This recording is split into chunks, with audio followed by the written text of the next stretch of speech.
दोस्तों नमस्कार, स्वागत है आप सभी का हमारे यूट्यूब चैनल एम के जॉब 02 पर। तो जैसा कि दोस्तों आपको पता है कि हम आपके लिए कक्षा 6 से लेके 10 तक जो राजस्थान अध्ययन की बुक है उसका अध्ययन करवा रहे हैं और हम 4 चैप्टर आपको करवा चुके हैं। ये है 5वां अध्याय है। इसका नाम है आज़ादी से पूर्व सरकार का स्वरूप, यानी कि जो आज़ादी से पूर्व हमारे देश या हमारे राज्य में किस प्रकार से शासन व्यवस्था थी, कौन शासन करता था, कौन उनका सहयोग करता था, क्या क्या कार्य करते थे, जागीरदार कौन है, जमींदारी क्या है, खजांची कौन है, बख्शी कौन है और विभिन्न विभिन्न पद क्या थे, तो उनके बारे में हम पढ़ेंगे। तो प्रारंभ करते हैं। रविवार का दिन था। दिशा अपनी माँ के साथ गांव के पनघट पर पानी भर रही थी। यानी कि एक रविवार का दिन था और दिशा नाम की लड़की अपनी माँ के साथ पनघट पर पानी भर रही थी। पानी लेकर आते समय उसने पनघट के पास बने हुए पुराने किले पर कुछ लोगों को घूमते हुए और फ़ोटो खींचते हुए देखा। तो दिशा ने पानी जब कुएं से भर रही थी तो कुएं के पास में बने किले पर कुछ लोगों को फ़ोटो खींचते हुए देखा। यह देखकर उसने माँ से प्रश्न किया, यह लोग कौन हैं और क्या कर रहे हैं? तो माँ ने बताया, यह पर्यटक है। तो पर्यटक कौन होते हैं? वह लोग जो किसी स्थान को देखने जाते हैं मनोरंजन की दृष्टि से, ठीक है, वह पर्यटक होते हैं। इस पुराने किले को देखने आए हैं। माँ बोल रही है ये पर्यटक हैं और इस पुराने किले को देखने आए हैं। दिशा ने वापस प्रश्न किया, इस किले में ऐसा क्या है जो देखने आए हैं? तो किले और महलों में क्या होता है, वहाँ का अलंकरण, वहाँ की वास्तुकला, वहाँ की व्यवस्थाएं आदि देखने योग्य होती हैं, ठीक है। माँ ने बताया, यह किला बहुत पहले इस गांव के जागीरदार ने बनवाया था। जागीरदार यानी एक गांव का प्रमुख मुखिया है, प्रशासक, ठीक है। वह इसमें रहते थे और इसकी प्राचीनता के कारण पर्यटक इसे देखने आते हैं। अब दिशा ने एक और प्रश्न कर लिया, यह जागीरदार कौन थे और अब वे कहाँ रहते हैं? माँ ने मुस्कुराते हुए कहा, पहले जागीरदार ही गांव के प्रशासक होते थे। यानी कि जागीरदार कौन होते थे? जो रियासत का राजा होता था। अगर उसके जैसे 2 बेटे हैं तो राजा की मृत्यु के बाद बड़ा बेटा राजा बनता था, जो से दूसरा बेटा होता था उसको क्या राजा के द्वारा कुछ क्षेत्र दे दिया जाता था जिससे वो अपना जीवन यापन कर सके, और उस छोटे बेटे को ही क्या जागीरदार के रूप में जाना जाता था, ठीक है। तो वे प्रशासक होते थे और उनके पास ही गांव की देखरेख की जिम्मेदारी होती थी। दिशा माँ से कुछ और प्रश्न पूछती उससे पहले ही घर आ गया। उसके प्रश्नों का सिलसिला टूट गया। यानी कि दिशा और कुछ प्रश्न पूछती, उसके मन में कुछ प्रश्न पूछने की आ रही थी, तो उससे पहले क्या घर आ गया। दिशा के मन में ही जागीरदारों को लेकर कई प्रश्न घूम रहे थे। दूसरे दिन दिशा ने स्कूल में अपने अध्यापक से कक्षा में आता ही प्रश्न पूछे, ठीक है, प्रश्न पूछ लिया, जागीरदार कौन होते हैं, ये अब कहाँ गए? तो अध्यापक जी ने कहा, चलो आज आपको जागीरदार और जागीरदारी व्यवस्था के बारे में जानकारी देते हैं। तो अध्यापक जी बताते हैं कि जागीरदार कौन होते हैं और जागीरदारी व्यवस्था क्या है। तो देखते हैं। आज़ादी से पहले हमारा राजस्थान वर्तमान स्वरूप में नहीं था। यानी कि जो वर्तमान रूप है राजस्थान का वह आज़ादी से पहले नहीं था, क्योंकि आज़ादी से पहले राजस्थान में 19 रियासतें और 3 ठिकाने थे, ठीक है। लेकिन वर्तमान में 41 ज़िले और 7 संभाग राजस्थान में हैं। विभिन्न रियासतों में विभाजित था। ये रियासतें स्वतंत्र राज्य की तरह शासन संचालित करती थी।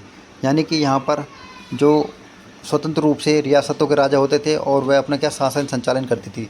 रियासतों के शासक अपने मंत्रियों एवं जागीरदारों की सहायता से शासन का संचालन करते थे।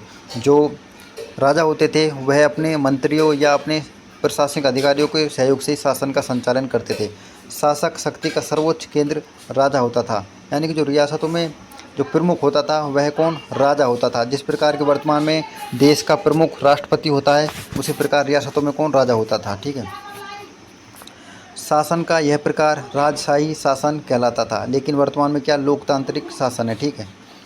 अब है राजशाही शासन का स्वरूप, यानी कि राजशाही शासन किस प्रकार से करते थे और कौन करते थे। राजस्थान की विभिन्न रियासतों में सिसोदिया, राठौड़, कछवाहा, चौहान आदि वंश शासक राज्य करते थे, ठीक है। तो राजस्थान में विभिन्न रियासतें थी और विभिन्न राजा थे। जैसे सिसोदिया राजवंश का प्रमुख केंद्र था मेवाड़, राठौड़ों का प्रमुख केंद्र था मारवाड़ और कछवाओं का जो प्रमुख केंद्र था वह कौन सा था, जयपुर। और चौहानों का था अजमेर। ये प्रमुख केंद्र थे जिन पर ये क्या शासन करते थे।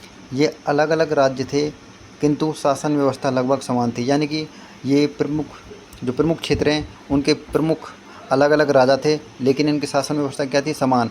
यानी कि इनके पास मंत्री व्यवस्था भी थी, इनके पास सैनिक व्यवस्थाएं भी थी, और रियासत में कौन सा काम कौन सा अधिकारी करेगा उसकी व्यवस्था भी थी। तो ये क्या लगभग सभी के पास सेम थी, ठीक है, यानी कि समान थी।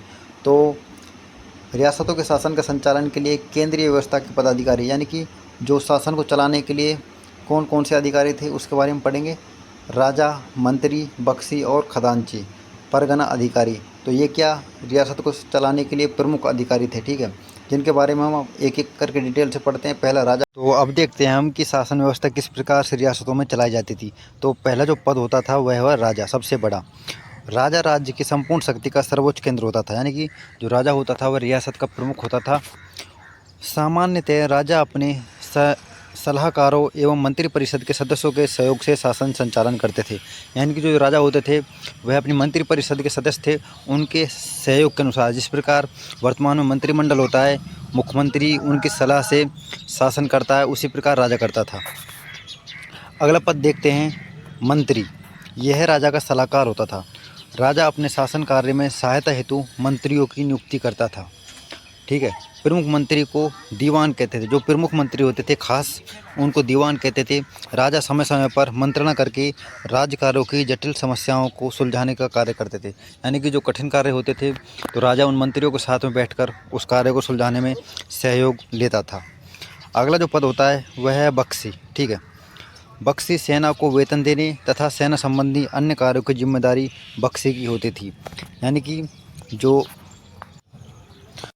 बख्शी होता था वह क्या, सेना को वेतन देने तथा सैन्य संबंधी अन्य कार्यों की जिम्मेदारी बख्शी की होती थी। यानी कि जो सेना का प्रमुख कमांडर होता था वह कौन, बख्शी होता था, जो सेना को वेतन देता था और सेना को जो समस्या होती थी उनका निवारण करता था। अगला पद है खजांची, ठीक है।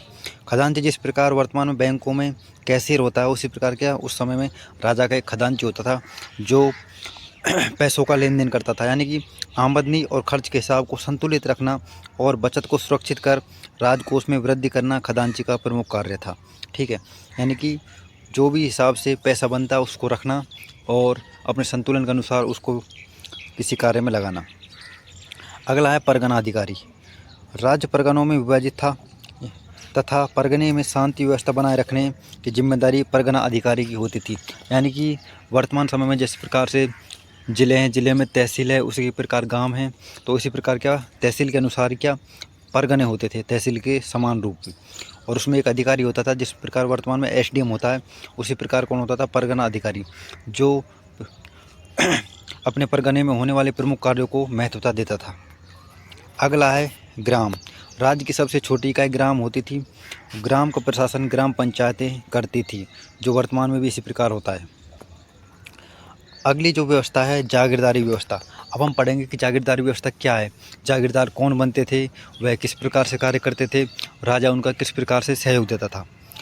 तो एक व्यवस्थित राज्य के लिए प्रशासनिक व्यवस्था अनिवार्य तत्व। यानी कि किसी भी राज्य को, किसी भी जिले की व्यवस्था को चलाए रखने के लिए वहाँ प्रशासन का होना अनिवार्य है। तो इसी प्रकार राजा भी प्रशासन को चलाने के लिए जागीरदारी व्यवस्था का पालन करते थे। राजस्थान के मध्यकाल का संपूर्ण शासन तंत्र राजा और जागीरदारी व्यवस्था पर आधारित था। राजस्थान की जागीरदारी व्यवस्था रक्त संबंध एवं कुलीन भावना पर आधारित थी। यानी कि जो जागीर व्यवस्था थी राजस्थान में वह रक्त संबंध और कुलीन भावना पर आधारित थी। प्रशासनिक और सैनिक व्यवस्था थी। यानी कि प्रशासन और सैनिक व्यवस्था जागीरदारी व्यवस्था पर ही आधारित था। राजस्थान में जागीरदारी व्यवस्था का मूल तत्व था कि राजा की मृत्यु के बाद उसका बड़ा बेटा राजा बनता था तथा राजा अपने छोटे भाइयों को जीवन यापन के लिए भूमि आवंटित करता था। यानी कि इसमें समझेंगे, जो राजा होता था उसके दो पुत्र होते थे, जैसे मान लिया हमने, तो जो बड़ा बेटा था वह क्या राजा बनता था, जबकि छोटा बेटा क्या, जो बड़ा बेटा राजा बनता था वह उसको अपने राज्य में से कुछ क्षेत्र उसके जीवन यापन के लिए दे देता था और उस छोटे भाई को क्या जागीरदार बोला जाता था और वह उसी जागीर का पालन पोषण करता था और अपना जीवन यापन करता था। इस प्रकार से जागीरदारी व्यवस्था रक्त संबंध पर आधारित थी। भाई बंधु को भी दी गई इस भूमि को स्वामी जागीरदार कहलाता था। जागीरदार का कार्य उस जागीर की सुरक्षा तथा उसका संचालन करना था। बाद के समय में योग्यता के अनुसार भी जागीर प्रदान की जाने लगी। अब राजा जिस प्रकार अपने बड़े बेटे को राजा बनाता था और छोटे को जागीर बना देता था, तो उसी प्रकार क्या जो राज्य में अच्छा कार्य करता था उसकी योग्यता के अनुसार भी जागीरें देने जाने लगी। ठीक है। कक्षा में बच्चे रुचि से सुन रहे थे, तभी शिखर ने शिक्षक से प्रश्न पूछा, यह व्यवस्था कब से प्रारंभ हुई? तो शिखर नाम का लड़का पूछा, सर ये जागीरदारी व्यवस्था कब से प्रारंभ हुई? अब देखते हैं जागीरदारी व्यवस्था का प्रारंभ किस प्रकार से हुआ। जागीरदारी व्यवस्था का प्रारंभ कब हुआ, इस संबंध में अब तक कोई निश्चित मत नहीं है। यानी कि जागीरदारी व्यवस्था का किसी को नहीं पता है कब से चालू हुई और किसने इसको प्रारंभ किया। लेकिन राजस्थान में इसका विकसित और स्पष्ट स्वरूप राजपूतों के शासनकाल से प्रारंभ हुआ। और राजस्थान में जो इसका विकसित स्वरूप है वह कब? राजपूत शासकों के शासनकाल के समय से प्रारंभ हुआ। राजस्थान भूभाग पर राजपूतों की विभिन्न शाखाओं ने अपने राज्य स्थापित किए, जो उनकी रियासतें कहलाई। और जो राजपूत राजाओं थे उन्होंने विभिन्न राज्यों में अपने शासन स्थापित किया और उनको अपनी रियासत के रूप में अपनाया। रियासतों की सुरक्षा एवं शासन व्यवस्था के संचालन हेतु शासकों ने जागीर व्यवस्था का प्रारंभ किया। तो जागीरदारी व्यवस्था का प्रचलन क्यों हुआ, इसका प्रमुख कारण क्या था? रियासतों की सुरक्षा और शासन व्यवस्था के संचालन हेतु शासकों ने जागीरदारी व्यवस्था का प्रारंभ किया। किसके लिए? रियासतों की सुरक्षा और शासन व्यवस्था के लिए। ठीक है। अब देखते हैं जागीरदारी व्यवस्था का स्वरूप, यानी कि जागीरदारी व्यवस्था में क्या क्या होता था। राजस्थान में यह रक्त संबंध पर और सहगोत्रीय कुलीन व्यवस्था थी, यानी कि जो राजा का रक्त संबंध होता था, यानी कि जैसे बड़ा बेटा या उसके कोई रिश्तेदार या भाई बंधु, वही जागीरदारी व्यवस्था को संभालते थे। दूसरा है, राजा महत्वपूर्ण प्रशासनिक पदों पर जागीरदारों को नियुक्त करता था। ये एक प्रकार से जागीरदारी व्यवस्था की विशेषताएं। ठीक है। तीसरा, राजा और जागीरदार के संबंध स्वामी और सेवक के नहीं होते, बल्कि भाईचारे एवं सौहार्द पर आधारित है। यानी कि जागीरदारी व्यवस्था थी वह भाईचारे पर आधारित थी, न कि सेवक और स्वामी के रूप में। अगला है मध्यकालीन जागीरदारी व्यवस्था के स्वरूप में परिवर्तन, यानी कि मध्यकाल में जो जागीरदारी व्यवस्था है उसमें क्या क्या बदलाव आए और क्यों आए। मुगल काल में मुगलों से संधि के कारण शासकों की जागीरदारी पर निर्भरता कम हो गई। यानी कि जो मुगल शासक थे उनके शासनकाल में जब मुगलों से संधि हुई राजाओं की, तो क्या जागीरदारी व्यवस्था कम होती चली गई। ठीक है। मुगल मनसबदार बन गए। अध्यापक ने के साथ ही साथ अंग्रेजी शासन व्यवस्था को समझाया। अंग्रेजों का शासन, यानी कि अंग्रेजों ने शासन किस प्रकार से किया, उनकी किस प्रकार से शासन व्यवस्था थी। अंग्रेजी राज की स्थापना के साथ ही भारत प्रशासनिक दृष्टि से दो भागों में विभाजित हो गया। यानी कि जब अंग्रेज भारत में आ गए तो उन्होंने प्रशासन के रूप में भारत को दो भागों में बांट दिया। पहला ब्रिटिश भारत, दूसरा रियासती भारत, यानी कि जिनका ब्रिटिश अधिकारियों का आधिपत्य था वो ब्रिटिश भारत, और जो रियासत छोटे छोटे राज्यों में बटी हुई थी वहाँ रियासती भारत के रूप में जाने लगा। ब्रिटिशकालीन भारत केंद्र शासित प्रदेशों एवं 11 प्रांतों में बना हुआ था। यानी कि जो ब्रिटिशकालीन भारत था अंग्रेजों ने बांटा था वह कितने 11 प्रांतों में बना हुआ था। सभी प्रांतों के अलग अलग गवर्नर थे जो भारत की गवर्नर जनरल के प्रति उत्तरदायी थे। यानी कि जो ब्रिटिश भारत था उसमें कितने प्रांत थे? 11, और प्रत्येक के अलग अलग गवर्नर, यानी कि गवर्नर एक अधिकारी के रूप में थे। उसके बाद 1857 की क्रांति के बाद ईस्ट इंडिया कंपनी का शासन समाप्त हो गया। यानी कि जो 1857 क्रांति हुई थी उसके बाद ईस्ट इंडिया कंपनी का जो शासन था वह कंपनी के हाथों से सीधा किसके हाथों में आ गया? इंग्लैंड की महारानी के हाथों में आ गया। ठीक है। अब भारत के प्रशासन का सीधा नियंत्रण इंग्लैंड के ताज एवं संसद के नियंत्रण में आ गया। यानी कि जो 1857 क्रांति हुई थी उसकी जो नाकामयाबी, यानी कि अंग्रेज़ों की तो थोड़ी बहुत हार हुई थी, उसके देखते हुए ब्रिटेन की महारानी ने जो कंपनी का पूरा दायित्व था वह अपने हाथों में ले लिया। लॉर्ड कैनिंग को गवर्नर जनरल के साथ साथ भारत का प्रथम वायसरॉय नियुक्त किया गया। अच्छा क्वेश्चन बन सकता है कि भारत का प्रथम वायसरॉय कौन था? तो कौन? Lord Canning. ठीक है। अंग्रेज सरकार द्वारा विभिन्न अधिनियम पारित कर भारत का शासन संचालन किया जाने लगा। तो जो अब ताज के हाथों में क्या आ गया? कंपनी का नियंत्रण। तो कंपनी ने विभिन्न नियम बनाए जिससे वो क्या शासन सुचारू रूप से कर सके। 1935 का भारत शासन अधिनियम 1 अप्रैल 1937 को लागू हुआ। जो 1935 का जो भारत शासन अधिनियम था वह कब लागू हुआ? 1 अप्रैल 1937 को, ठीक है, के द्वारा अजमेर मेरवाड़ा के प्रशासन में परिवर्तन लाया गया। जो भारत शासन अधिनियम 1935 है उसके अनुसार अजमेर और मेरवाड़ा के प्रशासन में क्या परिवर्तन लाया गया।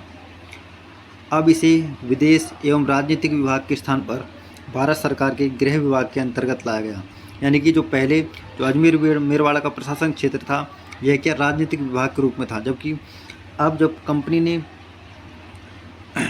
जब कंपनी से ब्रिटिश रानी ने, क्राउन ने जो अपना अधिकार ले लिया था वह किसमें, अब गृह विभाग में तकलीफ कर दिया, यानी कि तब्दील कर दिया, ठीक है।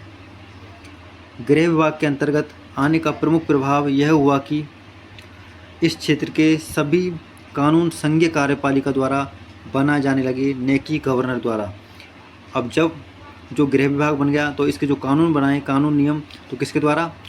संघीय कार्यप्रणाली के द्वारा। यानी कि जो ब्रिटिश क्राउन थी उसमें जो मंत्री परिषद थी उनके अनुसार ही क्या नियम बनाए जाने लगे, न कि अकेले गवर्नर जनरल द्वारा, ठीक है। देश की आज़ादी के बाद राजस्थान के एकीकरण की प्रक्रिया शुरू हुई। यानी कि 1947 के बाद देश की क्या एकीकरण की प्रक्रिया प्रारंभ हुई, किसकी? राजस्थान की, ठीक है। राजस्थान की प्रथम विधानसभा के लिए 1952 में चुनाव हुए। तो प्रश्न अच्छा बन सकता है कि राजस्थान की जो प्रथम विधानसभा थी उसके लिए चुनाव कब हुए? 1952 में। और टीकाराम पालीवाल प्रथम निर्वाचित मुख्यमंत्री बने। तो राजस्थान के जो प्रथम निर्वाचित मुख्यमंत्री थे कौन? टीकाराम पालीवाल जी। और राजस्थान में प्रथम विधानसभा चुनाव कब हुए? 1952 में, ठीक है। तो ये अपना जो चैप्टर है ख़त्म होता है। और जो शब्दावली देख लेते हैं। जागीर पट्टा क्या है? जागीर पट्टा यह पत्र जिसमें शासक द्वारा प्रदान की गई जागीर का उल्लेख होता है, ठीक है। यानी कि शासक द्वारा जो जागीर दी जाती है उसका लेखा जोखा होता है। मनसबदारी क्या है? मुगल काल में प्रचलित प्रशासनिक प्रणाली। मुगल काल में प्रशासनिक जो प्रणाली थी वो क्या है? मनसबदारी। निर्वाचन का अर्थ है चुना हुआ, यानी कि जिसको हम चुनते हैं। तो प्रश्न देखते हैं कुछ, और मैं प्रश्नों की जो सीरीज है एक साथ लाऊंगा जब ये सारे के सारे चैप्टर पूरे हो जाएंगे। सेना को वेतन देने तथा सेना संबंधी अन्य कार्यों की जिम्मेदारी होती थी। तो किसकी? बख्शी की। बख्शी सेना को वेतन देता था तथा सेनाओं की समस्या, सेना किस रूप में कार्य करेंगी, कौन घुड़सवार होगा, कौन पैदल सैनिक होगा, उन सभी की व्यवस्था कौन करता था? बख्शी, ठीक है। खजांची यह शासक का क्या? पैसों का लेखा जोखा रखता था। और राजा ये प्रमुख होता था रियासत का। और प्रधान ये राजा का सलाहकार होता था, ठीक है।